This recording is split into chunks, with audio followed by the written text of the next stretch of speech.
I'd like to call the Brunswick County Board of Commissioners regular meeting for November the 4th to order, and if you would join me in a pledge and invocation. Father God, we come to you this day just rejoicing for all the things good for Brunswick County, Father.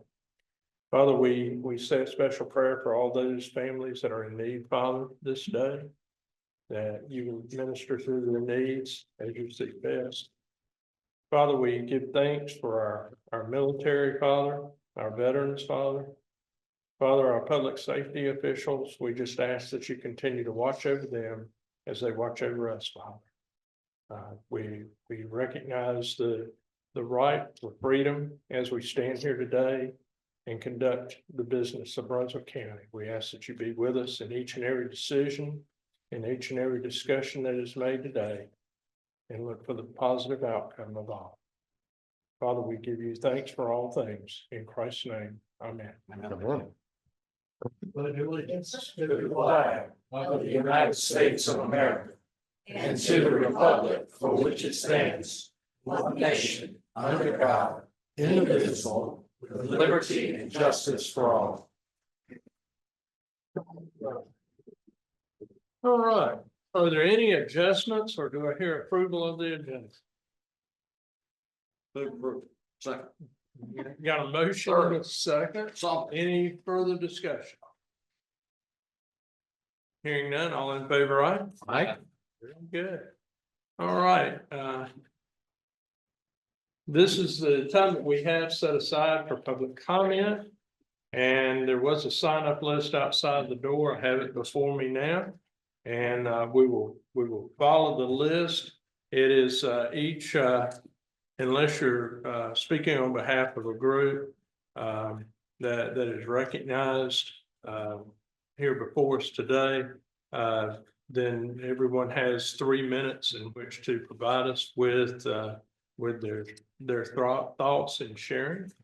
Again, it is your opportunity to share with us. It's not a town hall or an open discussion between the commissioners. It is just your opportunity to share information. If you have any documentation that you would like for the commissioners to review, I know that we have already been given some already this afternoon. But if you do and you have not yet provided that, if you would provide that to our clerk, and she will make sure that we get all receive copies of it. Again, we just ask for this to be a civil process, and again, it's your opportunity. So I'm going to start down the list. Randy, before you do it, Sure. or mention Steve. Sure. Steve may join us in a few minutes. He had a family meeting that he needed to attend this afternoon, and David Stanley will be sitting in conducting business for the administration this afternoon. So thank you for reminding me of that. All right, so to look at going down our list, the first name on the list, and I hope I pronounced this right, Tom Brockman. And I'm sorry? Access to leads were approved. Okay, and you can certainly, or y'all ready, if y'all are ready, the group can come forward, and I think there are 3 of you that want to. Yes, sir. Yes, please come on forward and share with us, and wonderful. All right, hello, my name is Andrew Bergmuller. I live at 200 Benton Road. I'm a veteran mentor as well as a peer tutor at Brunswick Community College. I'm also a student enrolled using the GI Bill at UNCW currently. About a year ago, while I was doing my veteran mentor job, a young man walked in by the name of Joe Qualls, who told me about a project that he had that he wanted to get off the ground about a veteran community garden. I kind of thought about it. I liked the sound of it and how he explained it.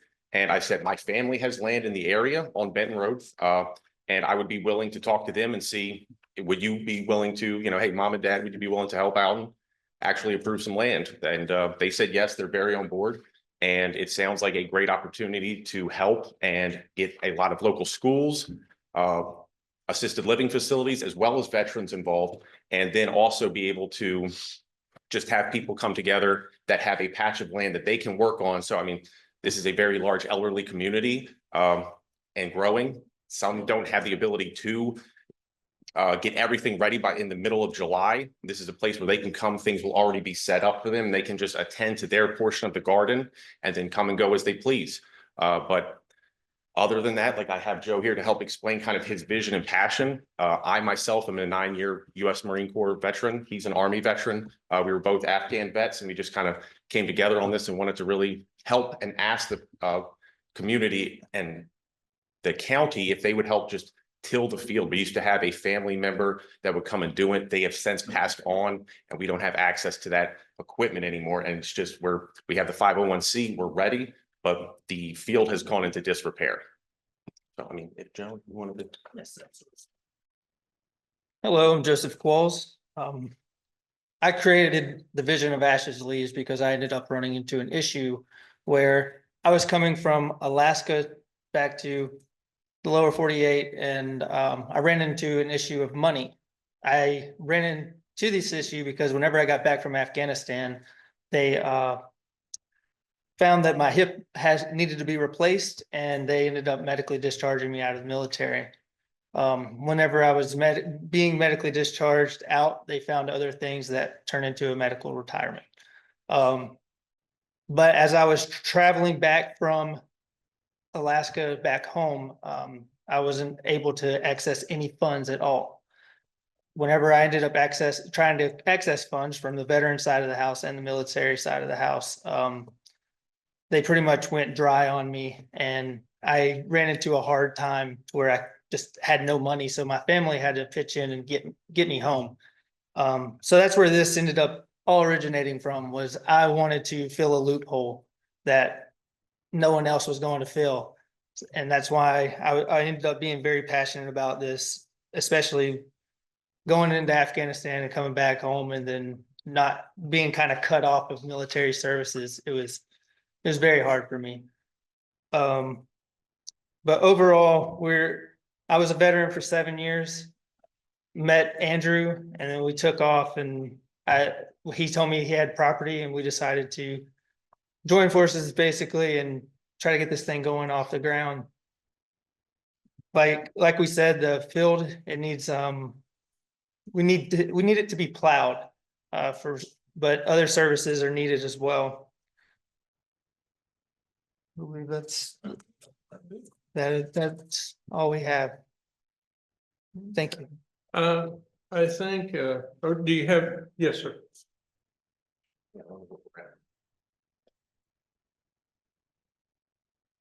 Good afternoon, Commissioners. My name is Dr. Tom Brofman. I live at 2746 Southern Magnolia Drive in Winnebago, North Carolina. It's an unincorporated area, but it's my home. I came by today because I want to express my profound gratitude for being able to live in this county. I say that because I stand here before you as a man of faith. I know I'm not alone. I just happen to be of the American Baptist tribe. And there are two things I learned in Sunday school. We are all our brother's keepers, and to those much is given, much is expected. I am not a veteran. I worked 20 years for the Veterans Administration, straight out of college. I have a very fond place in my heart for all the people that served. I had 4 uncles that served in World War II. Before I get started, I just want to also say to all those of you that are having some job security issues, I also work for the Board of Elections down and back. And as of Sunday, 87% of the people that are registered to vote in our county have voted. That's a pretty astounding number. Now, election day is tomorrow, and I know a lot of you are having some job security issues, and that's part of life. You know, nothing is promised in life. And they're predicting that probably the other 30% will vote. So what this means to me personally is I have to be to work at 6 o'clock tomorrow, and I will go home whenever the last person in line gets to vote. So I just wanted to share that with you. The other thing I'm really grateful for is that I'm in your Master Gardener program down and back. I'm involved working with Chris Orchietta. We're working on a redesign of the Charters of Freedom garden. I think that's really incredible. The two things that we're here to seek your assistance with today are, as you heard already from Andrew, the land's been donated. You have the PowerPoint. We have 2 partners. We're partnering with the community college where we're all connected. That's where I met Joseph. Andrew works there. And Heather Harding, who's the head of the horticulture department has agreed to have our students come and work there because they have to take landscape design and they have to take propagation, and I took all those classes, so I know what we're doing. Our other community partner is right across the parking lot, and that is the extension. Taylor McDaniels is our county agent, and she's very into community gardens. I gave you two handouts. One is the PowerPoint explaining what we want, what we do. The other, and I apologize, it's flawed data. It's from 2017. It's from your Veterans Administration. If you look at the map, sometimes we say a picture tells 1,000 words. One of the unique distinctions that Brunswick County has is that we are in the top tier of veterans per capita. As of 2017, we were one of 7 of the 100 counties here in terms of veteran population. The other thing that I find interesting but disturbing, of the 100 counties in North Carolina to date, not one has a veterans garden. Now that's interesting to me because North Carolina has the distinction of having the 4th largest populations of veterans in the United States: California, Texas, Florida. One of the reasons why this is a very popular place for veterans to live, many people are stationed here. They discover Carolina blue skies and very friendly people. That's why I'm here. The other is that what's interesting is that North Carolina does not tax veterans benefits, which makes it a very nice place to live if you happen to be a veteran. So that means your compensation is not taxed, your military retirement's not taxed. So basically the thing that we need, it's just, we have one favor. The field that we have, as was mentioned, is just up the road. We're in the process of clearing it. All we're asking the county to do, if possible, is to send over a tractor, plow it so we can put in our fall cover crop. That's all we're asking for. And if you could do that, you could do it at date and time at your discretion, presuming you have a tractor. That's all we're asking for. And thank you for your time. Thank you for your time. Also, thank you for your service, both for both services.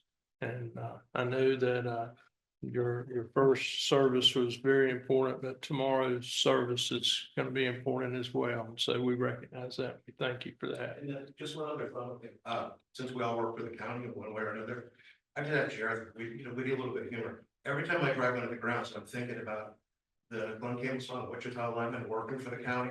Have a nice day. I got one question. How much, how big is this acres you want? 6 acres. 6 acres.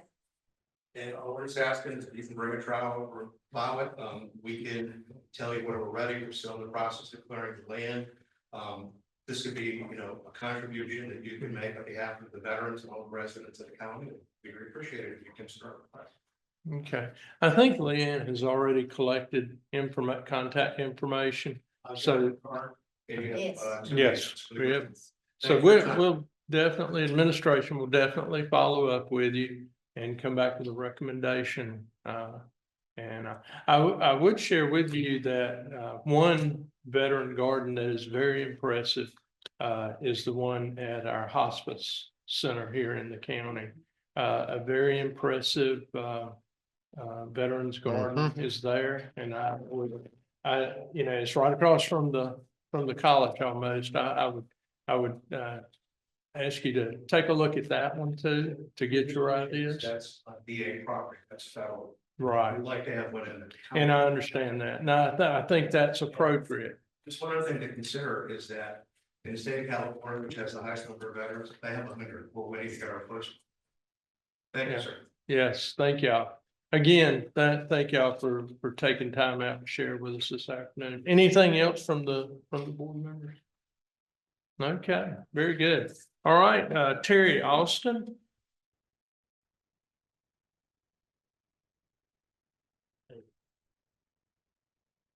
Yeah.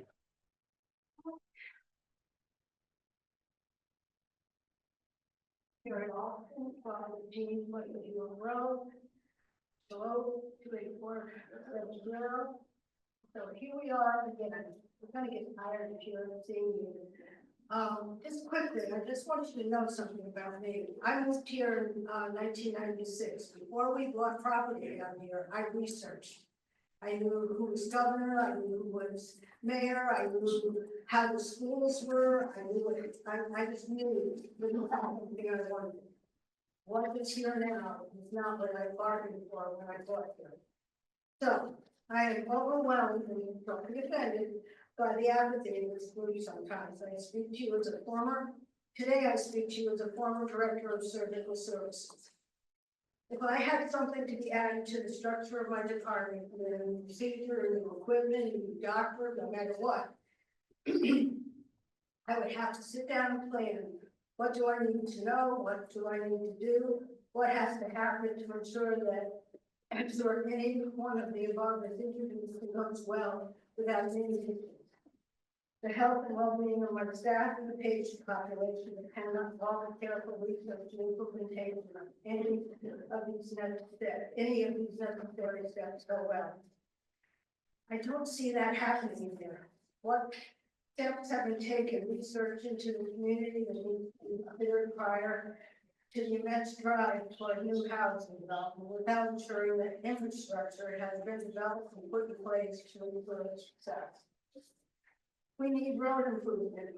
Was any concern taken regarding the incredible increase just in the added cars to the roads? Never mind the increase in tractor trailers, which drive down these 2-lane roads at 55, 60 miles an hour.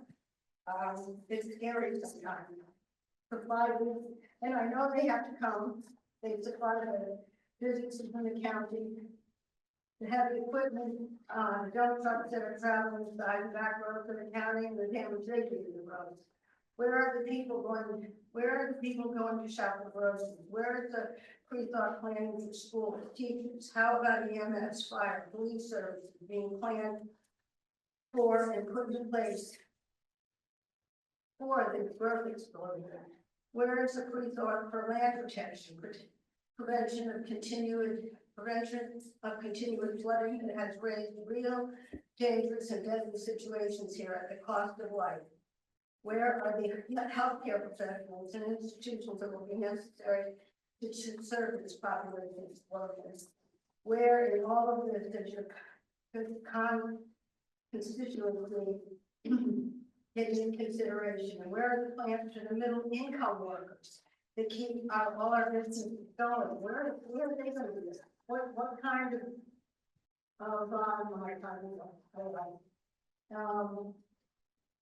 I guess that's all for this one. I'm on the next one too. Okay. So are you speaking for Maryland as well? Have a little note of her permission to do this. She is not able to be here. She wrote a letter. You have it there. Okay. You're gonna keep your comments to her letter? You're gonna speak on for her, okay. All right, cool. Then if you, okay, The first address are at the bottom of the letter. yes, ma'am. Unfortunately, she didn't include her telephone number, but I'm sure you can find her if you needed to. Yes, ma'am. I've been reading and hearing about concerns of overdevelopment in Brunswick County for several months and did not realize its impact could put lives and well-being of the county citizens in danger until it happened in our little neighborhood. I had owned my home in Brunswick County for 20 years. In addition to my home on its residential lot, I own several other adjacent lots. Some of these, these came with a large red stamp from the Department of Health saying that the lot was not suitable for building. For 20 years, there was no attempt at construction on the many worded lots south of the corner of Circle Drive. It was well understood they could not pass perk test, and thus our neighborhood, which was laid out to be a development called Sandy Shoals, never took off. The road at that far part of the circle was a large mud hole which could not be traversed in the rainy season, and a few lots have been sold off easily all over the years. The past year, an heir to the original developers began advertising the siding lots, stating that they were permitted for 3 or 4 bedroom homes. A number of the lots closer to the creek and wetter than my lot, the red stands serving the fair to build upon. A business from Hampstead, North Carolina that sells double wide mobile homes bought the lots and began advertising the sale of these home and land packages. The lots were stripped bare and had a weed left behind, no roots to hold the soil in place when the rains came. Dump trucks full of soil became a parade on Friday afternoon that attempted to fill in the swamp that constituted one of these so-called building lots. And then there was a tropical storm 18. What was once a mud hole on the far corner of the circle now extended halfway down the road. I moved my vehicle out of the garage, it's about 60 feet from my house, drove to my yard, parked at my front yard, in case I needed to get out.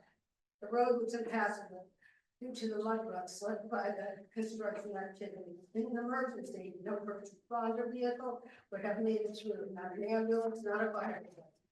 Delivery trucks, UPS, FedEx going to the hospital decades ago on the far corner, parked in front of my house and waited through the mud down to the corner to make deliveries. Had there been an emergency, loss of life and property would have been a reality. While our county commissioners may care nothing about the quality of life for citizens, quality of education for children, lack of infrastructure, the people's need, perhaps they might care about the losses to follow when one of these tragedies happens. Seems inevitable. Thank you. Thank you. All right, and Paul Whitmer. Your permission, I'd like to be last on the list. Is there anyone else? You are last on the list. Thank you.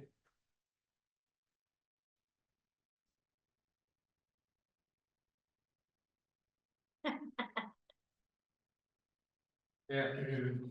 I'm representing my name's Paul Whitmer. I represent the Brunswick County Homeless Coalition, and I'm here to really just thank you for this time. I understand that we're here in support of your Hunger and Homeless Week proclamation that's going to be done. We are all volunteers in the organization, but we're small in number today because we're out volunteering other places. And Rita Campfield, you know, the little short lady that's getting dynamite, she's in the hospital recovering from cancer operation. So please keep her in your prayers. But I'd like to speak to you today about what we are doing and what we have done. I see you have the flyer in your hand. Again, simply request two things from you. Number one, we had a luncheon last Saturday, and we normally invite you to join us for the luncheon, but since it was over quickly, we didn't get to do that. And we are now addressing this year, but I wanted to ask you personally to help us in two ways. Number one, I've given you a green card and it has a phone number on it. I've challenged each one of you personally to put the phone number in your phone. When you get a person coming up and saying, I know the homeless person, or I know of someone that needs help. Oh boy, sorry about that. I turned the volume down, but I didn't turn it off. It should be. Is that gonna be in the recording of the It's meeting? my daughter checking, I use that time off. There we go, thank you. And I apologize, but put the phone number in your phone. So if you have somebody that needs help, you can refer them to our organization, and the card has that phone number on. Also, secondly, I encourage your support financially, each, not from the county, but from your personal financial situation. If you can help us in any way, we would appreciate that as we continue to work with the homeless and those that cannot afford rent. We know that it's going up all over the county. But what you can do is, again, look on the other side. You can either talk to the gentleman on the bottom of the list there, or you can mail it in. And I appreciate your support again for what we're doing here in the county. And that's all I have to say. Thank you very much for your time. Thank you, sir. And we do appreciate what you're doing.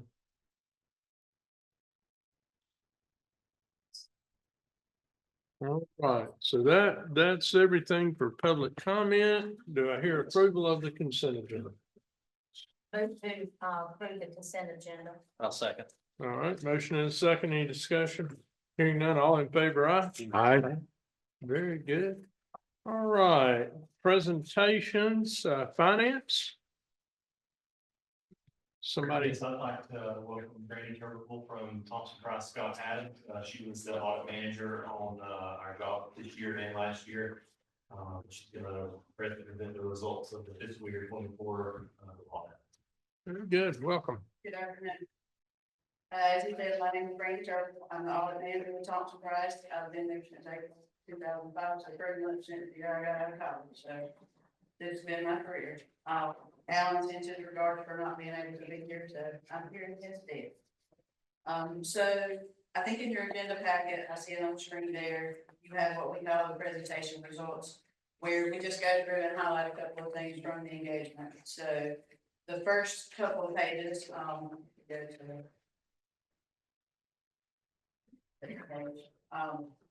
maybe our page, there you go. So what is an audit? The purpose of an audit is to express an opinion as to whether the financial statements are fairly presented in conformance with appropriate accounting principles. So this letter kind of discloses to you the things that we call required items that we have to discuss with you.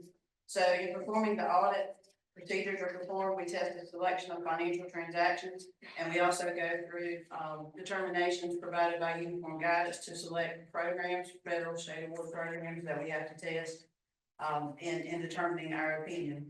When we render an opinion, you have four options. One is an unqualified opinion, one is a qualified, adverse, and disclaimer of opinion. So everyone strives obviously for an unqualified opinion. So, and I'm pleased to announce that Brunswick County did in fact receive an unqualified opinion, which means there's nothing that rises to the level of us having to disclaim an opinion or give a negative impact on the opinion. So page 1 through 3, I'll just go through I'll just highlight a couple of things from there that we're required to disclose to you. Appropriate accounting practices have been implemented. Any estimates used are reasonably determined. Disclosures in the financial statements are adequate and consistent. We encountered no difficulties performing the procedures. We were provided backup for everything we requested for our testing procedures. On page 2, it continues to say there were no uncorrected material misstatements, no disagreements with management. Once the audit procedures are completed, we're required to obtain a management representation letter, which is just a formal document where management confirms to the auditor that they have fulfilled their responsibility for the accuracy and completeness of the financial statements. So we did receive that letter. It was dated October 21st, 2024, which is the date of the opinion. We are not aware of any consultation with other accounting firms regarding any accounting matters. So in other words, there weren't any discussion of disagreement on different accounting measures. In performing the audit, we highlight and disclose items that we discover as we're performing our audit procedures, and they're pretty much segregated into 3 categories. One being a deficiency, which is just something that we feel like it's worth mentioning. And the 2 other categories are significant deficiencies and material weaknesses. So both of these would rise to the level of having a finding in the audit report. So we're pleased to say, as far as the financial statements are concerned, there were no items that raised to the level of a finding for the financial part. We did mention one thing in the letter to governance, and it was just concerning inventory controls. Controls are good. They've been strengthened. There's just always a risk when we have human interaction, when people can just take things. So just felt that was worth mentioning in the letter. As it relates to the federal and state awards, we tested 8 programs. I think you have in your financial statements, the big binder packet that was given to you. If you refer to page 199, on through the end of the report, whenever you need some good sleep medicine, right, sleep. Talks about the different requirements for federal programs and anything that was noted in reviewing those programs.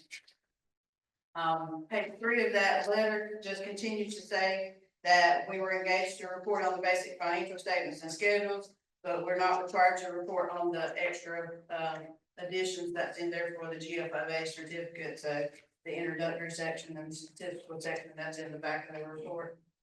And then we also mentioned any upcoming new standards. So coming up for 2025, there's a new standard that will add a portion of sick leave as a liability to the financial statement. So we keep growing with standards every year. It gets more and more complicated, and that's what's coming up in 2025. which we've already been working on, and it won't be too bad to implement, but it will take some time, so that's just letting you know what's coming up, for next year. And then I'll continue on to the remainder of that presentation packet is just numbers. I think you've already seen all the numbers for 2024 for year end.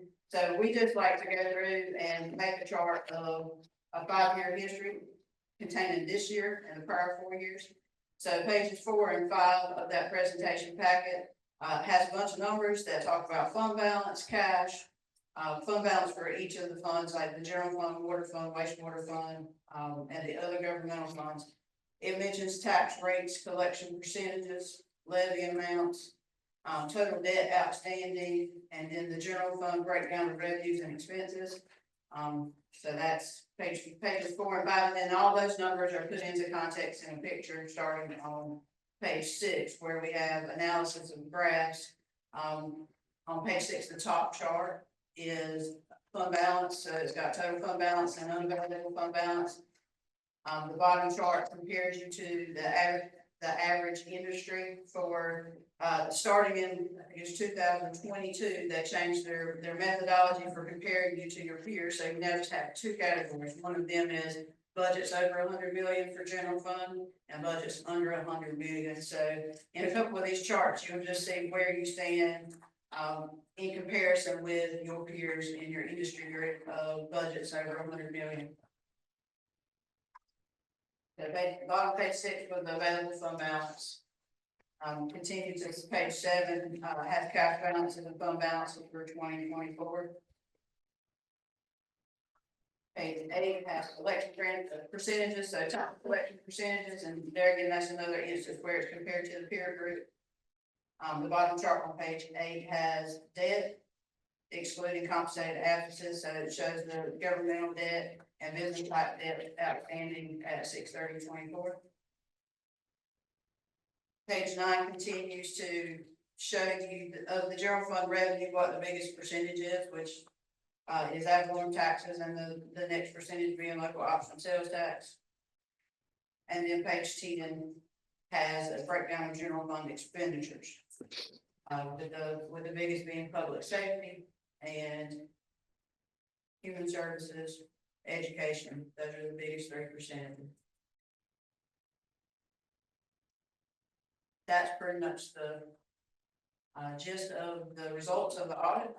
Open to any questions. If you have any questions, I would like to take the opportunity to thank you for allowing us to do the audit. You have a fabulous finance staff to be commended in comparison to what we see across the board. So that is something to be very grateful for. Very good. All right, questions? Mr. Tuberville, thank you very much. There's nothing better than an unmodified financial report. Always good to have. And I want to commend you and your office for doing this. For those who haven't seen it,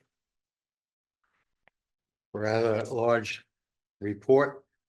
And also, you stole my thunder, but Aaron and his staff, as always, amazing job. Thank you so much. Thank you to everybody. This makes our life so much easier. He actually gets the credit for all of that packet. Yeah, he does. 40 pages in it. He's got the rest of it. He is excellent. Thank you. Anything else? We need to take action on this or just receive the report? Okay, Very good. thank you. All right, thank you so much. Thank you, ma'am. All right. Next item is Operation Greenlight Resolution, and I'm looking at Commissioner Williams. Thank you, Mr. Chairman. This is something that's originated out of the National Association of Counties and the North Carolina Association of County Commissioners. But before I read the resolution, can any veterans in the room please stand? Let's give them a round of applause.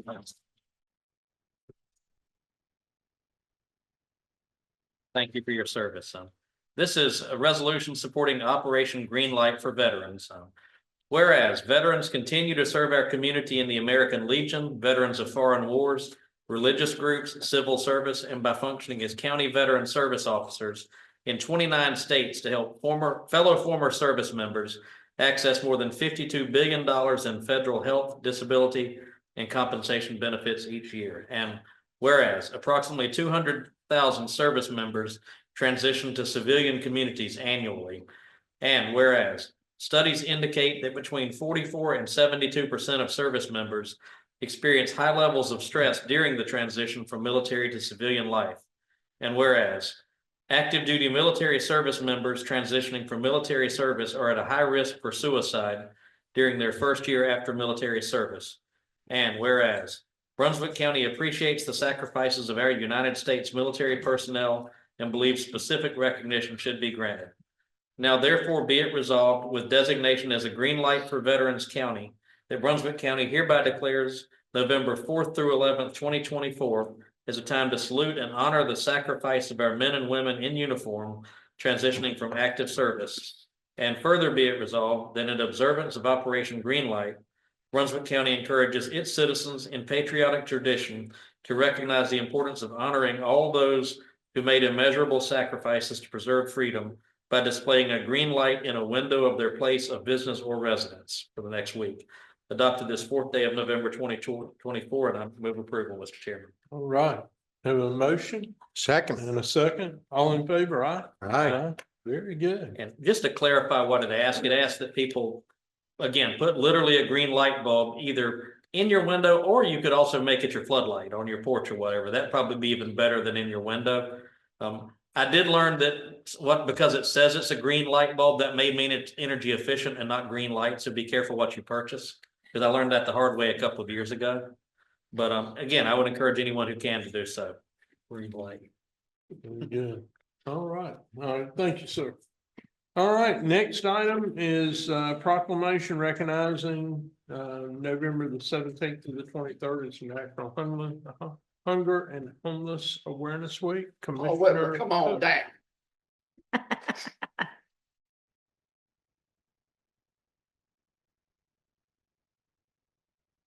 Every time we read one of these proclamations, I always feel like I'm on trial and see if I can do all the words correctly without stumbling. And I have to tell you, Paul, I saw you about a week and I started going out there at the airport. What did you call that kind of meeting? It was put on by the Brunswick Partnership for Housing, and it was a homeless simulation. What they would do, if you were homeless, you had to go. I was a mother-in-law, 57 years old with disabilities, and I tried to hawk my jewelry, and they wouldn't take it, or they only gave me $10 for it. So we go from place to place to see how we paid our rent. If we were homeless, how we did gas, if we were homeless, or where we could go in the county to get homeless. They're gonna do it again next year. Yeah, I went out there, I didn't sleep out. Wasn't too bad. Strike commission, this is, proclamation designated November 17th to 23rd, 2024, and I gotta do something there. We're trying to hide time here. Okay, yes, okay. That's the right one. That looks good. I'll go to the other side. All right. Proclamation designated November 17th to 23rd, 2024. It's National Hunger and Homelessness Awareness Week in Brunswick County, North Carolina. Whereas in the past several years, the National Coalition for the Homeless and National Student Campaign Against Hunger and Homelessness has sponsored National Hunger and Homelessness Awareness Week. And whereas the purpose of the proclamation is to educate the public about the many reasons people are hungry and homeless in Brunswick County, North Carolina, and encourage support for those serving homeless families and individuals, as well as exploring the community of service opportunities for students and school organizations. And whereas there are organizations committed to sheltering, providing supported services, as well as meals, food supplies, and homeless, including faith-based ministries and other nonprofit organizations, recognize that hunger and homelessness continues to be a serious problem for many individuals and families in North Carolina. And whereas the intent of National Homeless and Hunger Awareness Week is consistent with the activities of local organizations that assist with the needs for hungry and homeless. Now therefore, the Brunswick County Board of Commissioners does hereby proclaim November 17th to 23rd 2024 is National Homeless and Hunger Week Awareness Week, and encourages all residents to recognize that many people lack adequate food and housing and need support from the community as well as governmental and nonprofit service organizations. This fourth day of November 2024, Mayor Council Chairman, Brunswick County Commissioners, and Mr. Chairman, I'd like to move approval on this, if I may. I'll second it. A motion and a second, all in favor? Aye. Aye. Very good. Let's see. How do you want to do this? Oh. She's fine. Yeah, this is fine.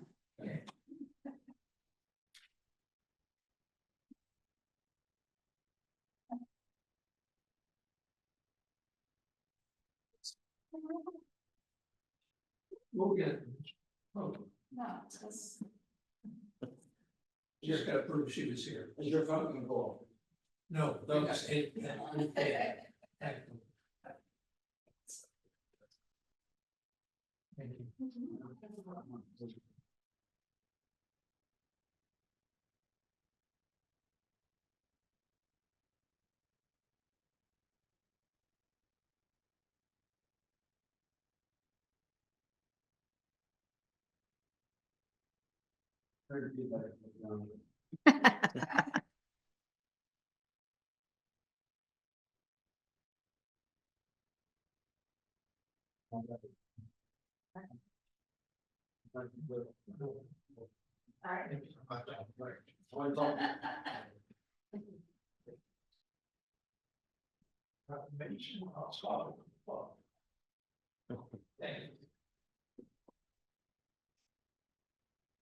Very good. All right, next item is communications, our fiscal year 26, the strategic planning and goal setting workshop.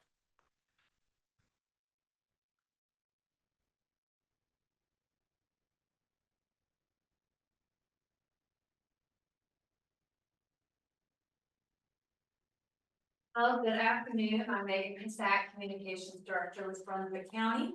And today we are here to have our annual strategic planning and goal setting workshop. We've kind of been through this a few times before, but we want to make sure that we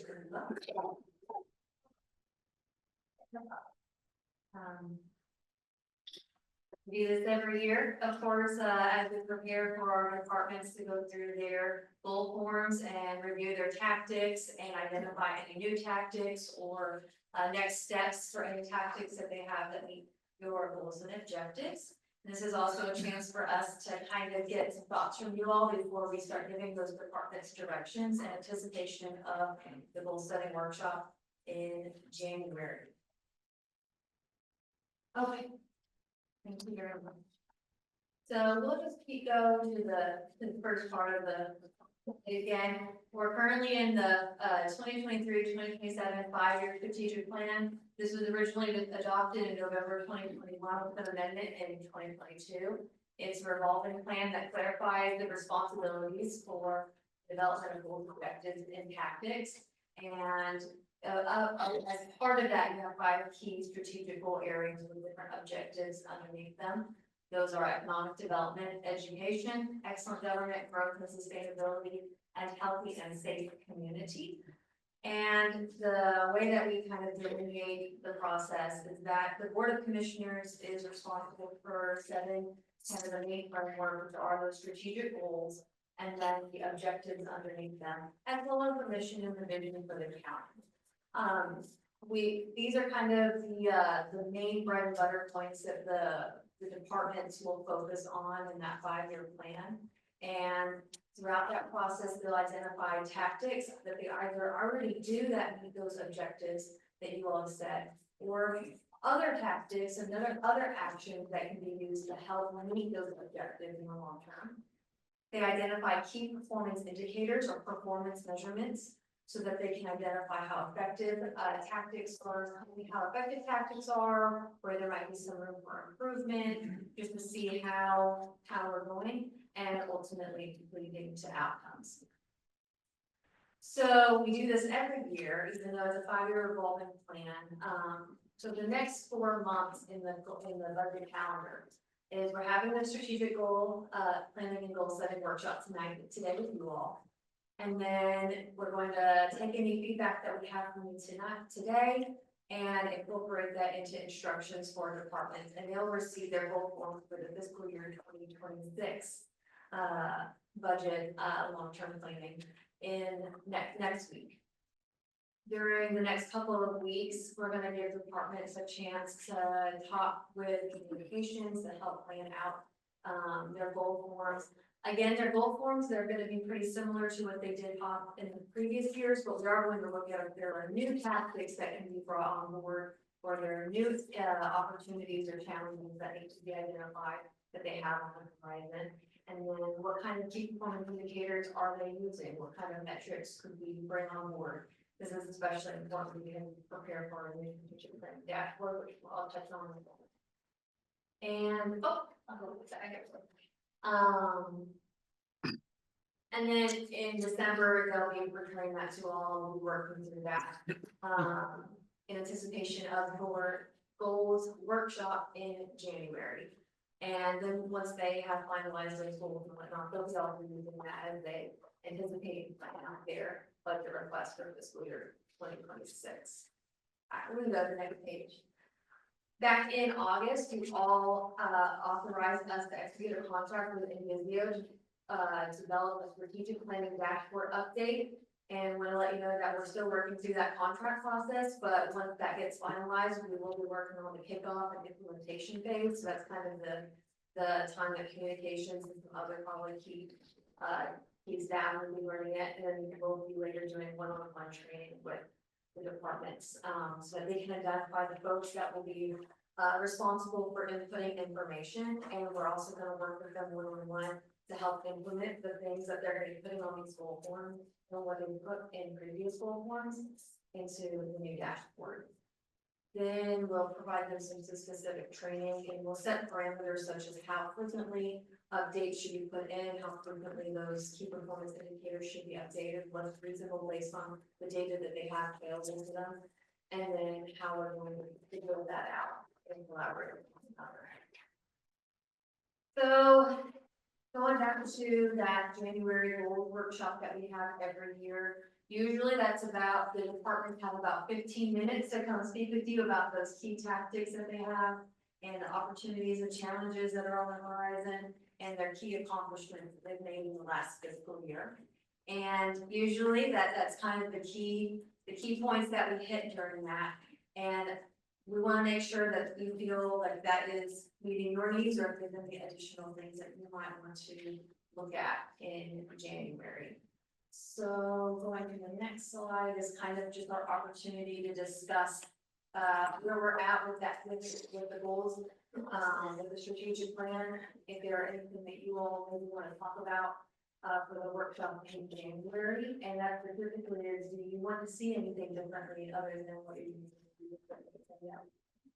Move on, or do you feel like that is meeting your needs for the strategic planning process on an annual basis? All right. Any thoughts? Anybody want to start?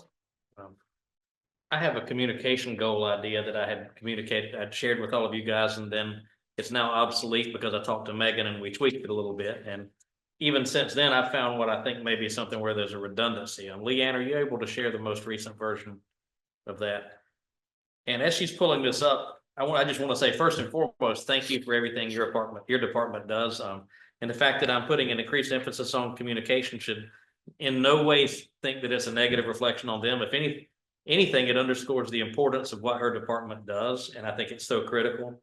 Probably the only weakness in your department is there aren't enough of them. And I'll just say that I think you're shorthanded and spread thin. But I initially had an option 1 and an option 2 for 2 different ways to present the same goal. In talking with Megan, we kind of came to a proposed goal of communication and citizen engagement. The goal itself would be to increase public understanding of county government roles and responsibilities through proactive communication and citizen engagement.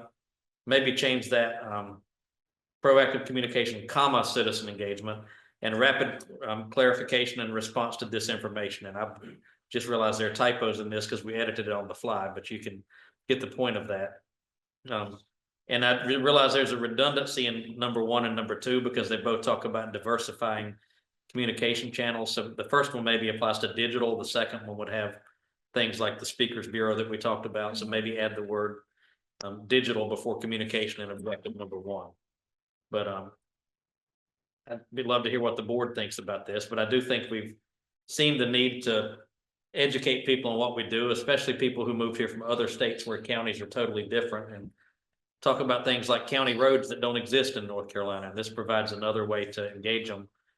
I provided a separate sheet that I'm not asking for adoption, but it's just a list of ideas. And one of the things I talked about in that was an increased use of video. And think about it, the way things work now. You can send somebody an instruction book all day, and they'll go to YouTube and search for somebody going through a video of how to do what the instruction book tells them to do, because that's how people function now. And I think we've got to get away from just text-based communication and do more video explainers. The NCACC to me does an excellent job of that with some of the documentaries they do. They're a little bit long, but I think they're very effective. And I think this would help us do a better job of engaging and educating citizens. So I'm interested to hear what other commissioners think. Well, I'm not on social media, so there are issues that are probably out there that I don't know what I don't know, because my wife and family are on social media, but emails about and phones about the extent of what I deal with these days. But I have heard and seen where many people have been the victim of character assassination, sometimes through social media. And I don't know what they do or don't talk about me about, so because I don't read it. But the point being is that it's unfounded, and information takes on life of its own. It's almost like passing a secret around the whole room here. By the time it gets back to us, it's totally different. It has nothing to do with originally the way it was, or it's totally out of context. And then again, through different outlets, sometimes, I've worked in the industry some, and, I found that people don't always get it right, when they have it on broadcast or print. I mean, it's not that somebody intentionally did it, but sometimes it's just what they heard or saw or thought or whatever. So my point being is that I think that we need to have something additional. And I think that when people make an allegation or make a submission that something is out there, like you just stated, county roads, they don't exist. One could say, yeah, we're not doing anything about it. We're not improving the roads, and we quote unquote should. But we have no bearing, no jurisdictional oversight with respect to it. That's like saying that we need to go into South Carolina and do something about the taxation on something that's happening down there. We don't have any oversight regarding it. That's entirely foreign from us, however municipalities do. So I guess my point is that the Speakers Bureau is one thing, the website's another, but I know people don't look at it. I know that because the thing is, I continually get emails from people and they say, they ask all these questions, and then I say, it's on the website. And they never look at it. They don't even know the website is, but they go on social media, and somebody said they're not working on the county roads. It's terrible. It's whatever they're doing. They don't look at infrastructure. The infrastructure is there. I have to write them, and you know this because I've copied every one of you on this. I've had to write volumes, the unabridged, and go back and forth with people about the infrastructure that is in place. So I guess my point is that we need to do something. If it were me, I would say simply, we need someone to watchdog the social media. And when there are things that are unfounded that somebody, and it could be, it's not necessarily something that somebody is seeking to be contentious with. They just don't know.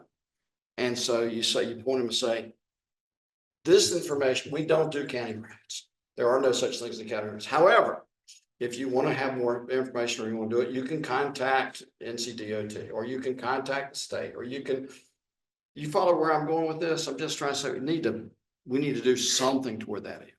I think so, and the roads topic is a good example of one that we're constantly having to communicate, and it doesn't matter how much you try to push, it seems like we can't get through. But one of the difficulties with the audience base that we have from the county is, since we have a lot of people that are moving from different areas, we are educating a lot of new folks every year, which is great. It's great that we're continuing to get new folks in to explain the county processes and what is and is not county government. But as a great example, roads is a great example, because so many other states have different setups for how. Well, let me also add this. David McIntyre's back there.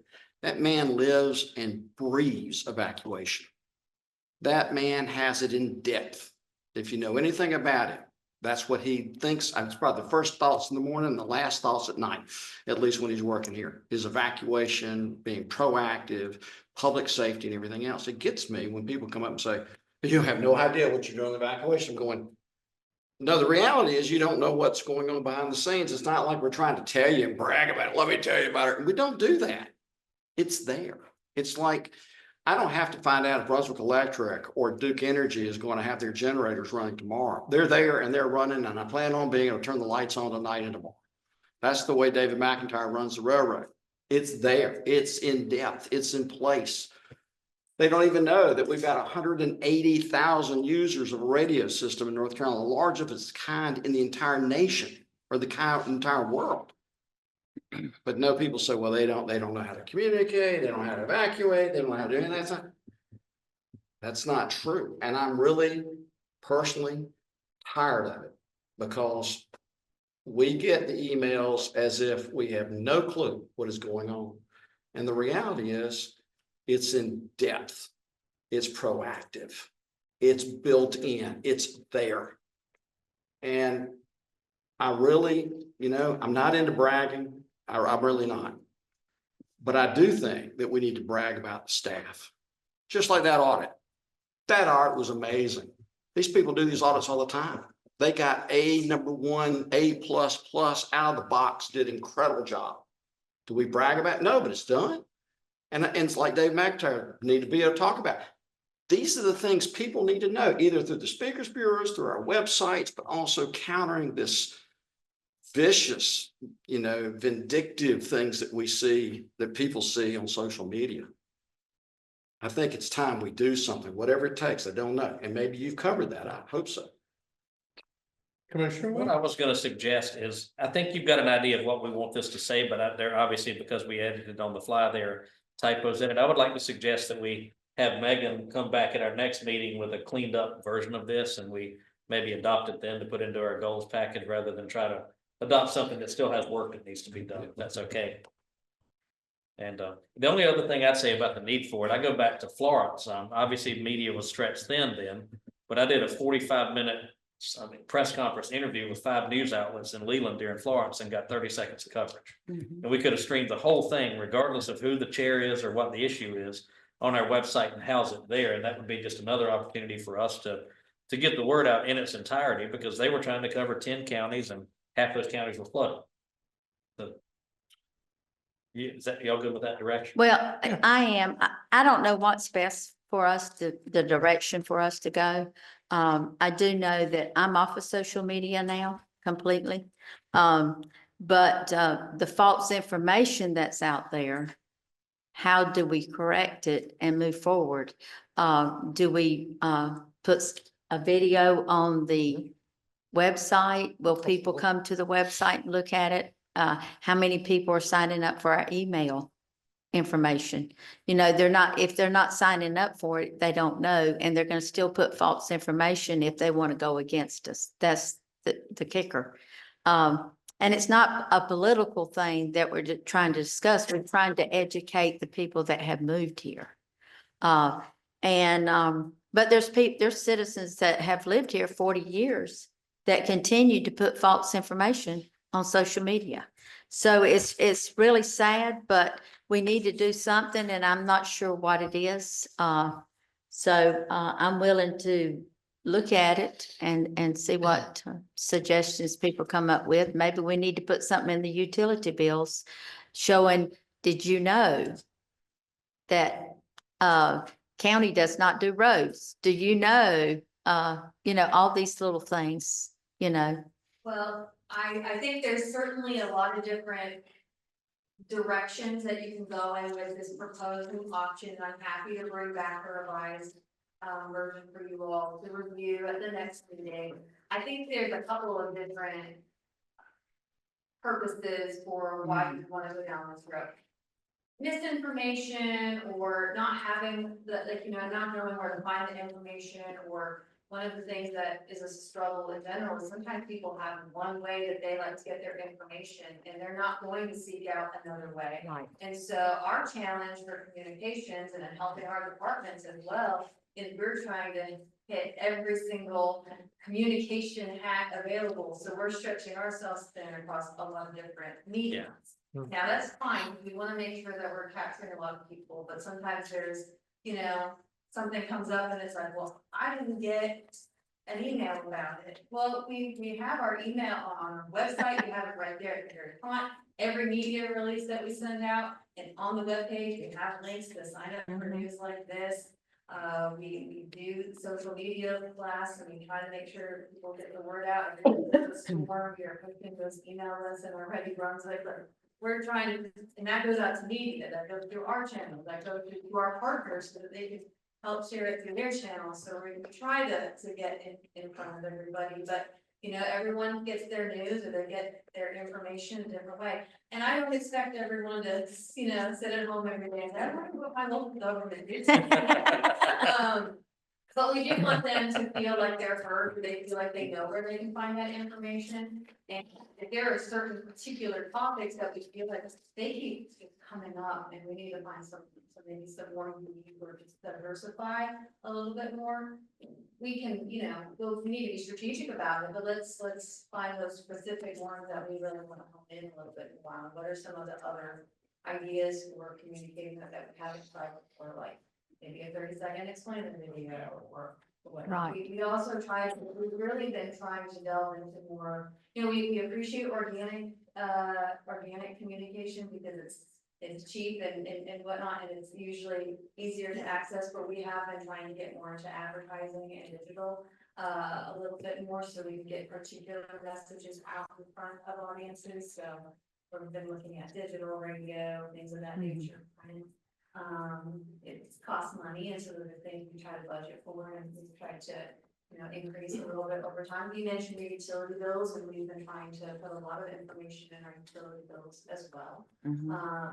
But that will hit 40,000 people, but that's not all the things. No. County, it is our utility bill, print bill, but there are challenges, but I think that this is a good direction to get all of our departments to think about it, think about how they're communicating and what they also do as well, either supporting initiatives with us, or if there's things that they have audiences that they very specifically work with, whether they be clients or patrons or people that are always coming through their doors for services and things like that too. So there's a lot of pockets of the community that we can target and work towards some new ideas to get in front of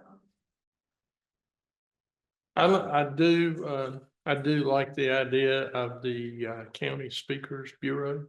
I think having our staff in tune to communications is extremely important. But I also know that whenever we used to, and we've done it on a couple of occasions, set up these public meeting sessions and where we would go to a school and have several department heads that only a handful of people would show up. Yeah. So I think it's going to have to be very orchestrated to where it's kind of an on-demand thing where you actually go to the crowd instead of asking the crowd to come to I you. agree with that. I think that would work. Now, I will say this, though, whenever we get into the strategic planning by departments and they're sitting there looking for their wish list this year, I think the manager went over a list at our last meeting, a very thorough list of things that we need to do to improve the county and our ability to respond, just like the event, the storm events and things like that, where we're having to look at what we can do to build up or fortify our current existence in various departments. You mentioned roads, and I will throw this out just so you know. I'm not opposed to us considering getting into the road business because currently, right now, Western North Carolina has over $1 billion in damages to their road system. After 180 days, and we're already over 30 days into that, the state of North Carolina is going to have to pick up 25% of whatever cost is left. That rainy day fund for the state's gonna be drained. DOT is gonna be drained, and so whatever hope that we might have had about projects, unless it's a federal project, we're gonna be hurting locally. And so we need to start thinking outside the box on our road structures, because this storm is gonna take a hit on our state resources and state funding. And I don't see a lot of ways around it. I think we're fortunate that the federal government extended 180 days to at 100%, but I think after that 180 days, I think we're gonna have to pay up. And so that's something to consider whenever we do have discussions about our road structure in the future and what we're gonna do. It's gonna be tough. So, are there other? Yes, sir. Megan, I agree with you. The influx of people seems like we perpetually, like every 2 to 3 years, we have to re-educate a new group of people because of how many people move in annually. And I 100% agree that it's gonna have to be a constant. I also find that, and particularly this last 6-7 months, God, people have a very short attention span. They will not read beyond 4 or 5 sentences. You know, you put something out that's 2 paragraphs, it's too much to read, they won't do it. Even if you put out videos, I know because I've just recently done it. I ran 15 and 30-second ads. My 15-second ads do quite well. My 30-second ads do diddly. It's too long to listen. The attention spans are very short. I don't know what you can do to fix that. We've become a society where everything's got to be like this, and it's got to be instant and right at our fingertips, or literally pushed in our face. I don't have an answer for you. All I know is to keep putting stuff out on the website, as Marty had said, nobody reads it. I have told tens of thousands of people over the years that I'm sitting in this chair, just go to the website. Everything you could want to know is on the website. Even finding a job. This, well, how would I know if the county's got a position open? Go to the website. And it's a bother. I don't know how to fix it. I don't have an answer for you. It's just a problem.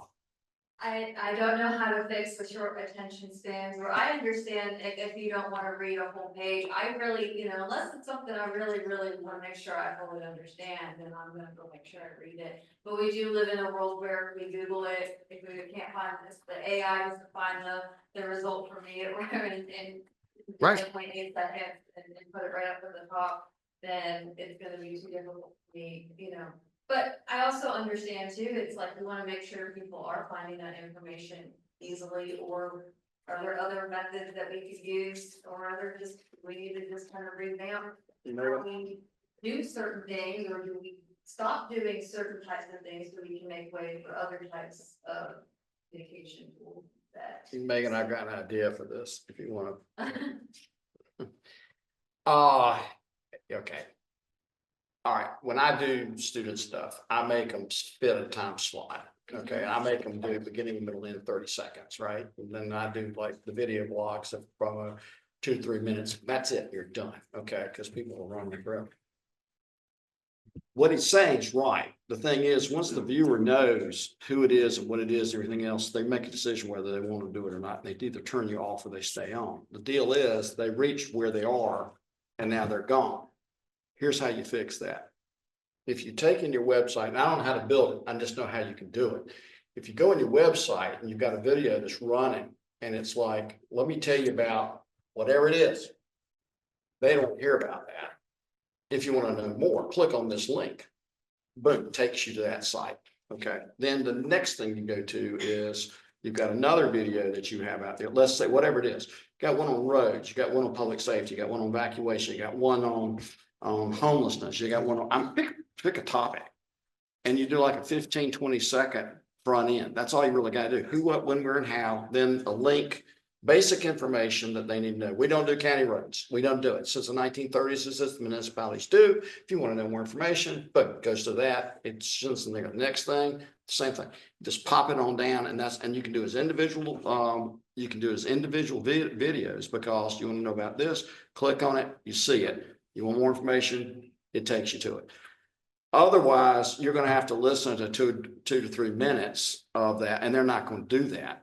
But if they pop into it, now the only issue you're going to encounter is this.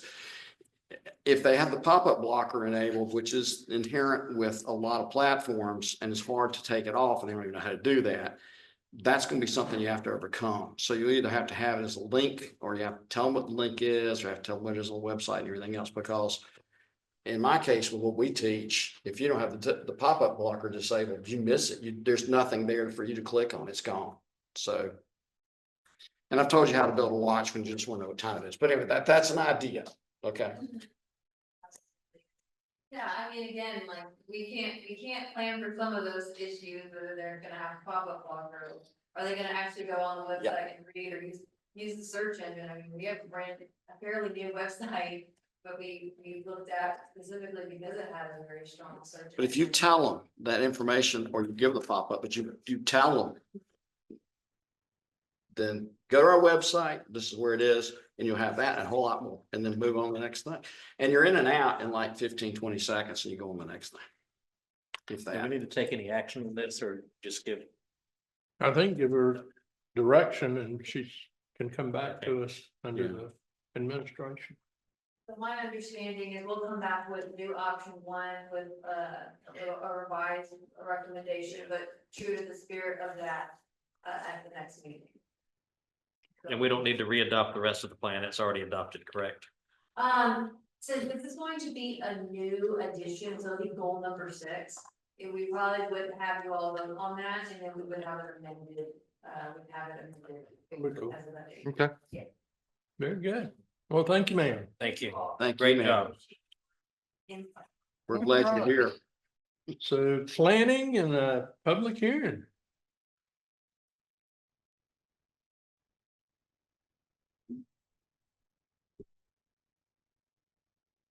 Always a joy. Good afternoon. Afternoon. So this is rezoning case Z 898, and if you remember, there was one parcel that was tabled at the last meeting, this parcel, tax parcel 238-00001. And it was tabled because attorney Calla Breck requested on behalf of his clients that this parcel not be zoned SBR 6000. He really wished for it to be R 7500. Since that time, staff has reached out and has a meeting with one of the owners, Ginger Harper. And they are still talking about what zoning. It appears that she might like the current zoning as proposed, but she needs a little bit more time. She was on vacation. We are also reaching out to the second owner, Morgan Harper, and getting in touch with her to see what she thinks. This is gonna take us a little bit more time. Ginger Harper put in a request to continue this case until December, and staff supports that. Staff recommends giving us a little bit more time. On the third note, the attorney, Kayla Brash, requested today that they withdraw their objection to the zoning. So, but we're still talking about this. Well, I So- moved it, yeah. Yeah, Go so ahead. I guess let's make sure, so we're not gonna enter into a public hearing at all, we're just gonna put it on. So this is. Do we need to make a motion to put it on? So Yeah, I Brian, make a motion that we put it on. Brian's chomping at the bit. He's Yeah. got something to say. Oh, no, just to make sure you know that the appellant has withdrawn their. Okay. Okay. So, I'll say. so a motion in a second, all in favor, aye? Aye. Okay, This is to the first meeting in December. yes. Thank you. All right. Do we have a second meeting in December? Let's I didn't think so. Yeah, So it's gotta be the first It's meeting. be the first meeting, yeah. Yeah, but it has to be that one. Hey, Mike, you can be here, but No. All right, let's move into the administrative report and revenue bonds. Thank you, Mr. Chairman and board.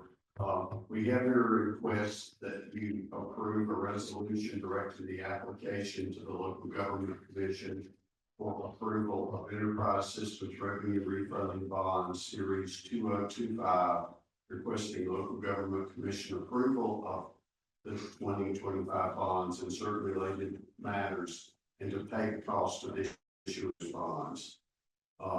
This is a way that we can save money in the enterprise funds. These would be restructuring and refunding series 2015 bonds, both water and sewer system improvements. And this would actually be a refunding of some prior refundings also. Generally, where cost savings are 3% or greater with refunding, we recommend that you do this. As of today, or at least as of last week, this would have saved about 5.3%, which is well above your target. Of course, on an almost daily basis, what that savings would be bounces around. It would not extend the length of the financing. It would only reduce the interest costs.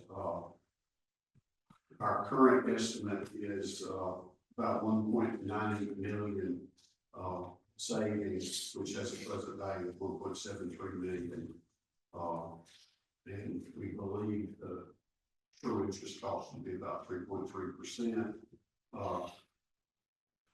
Should the market suddenly change, it no longer was to our advantage to do it, or the savings were not 3% or greater, we could stop the process and would only have obligated about $10,000. Okay. All right, so here a motion. No, wait one. Aaron, this works with you? Yeah. Okay. Then I'll make a motion for approval. Second, I mean, anytime you make him, saving us money, Yeah. I mean, it's great, so. Seemed a no-brainer, but I just wanted to clear. But I'm whatever. glad that you will be able to stop it if things, Yeah. Yeah, because everything can change soon. so kind of motion is second, all in favor, aye? Aye. Very good. Is there any other business coming before the board? I'll be happy to move to adjourn. Got a motion, a second, all in favor, aye? Ah.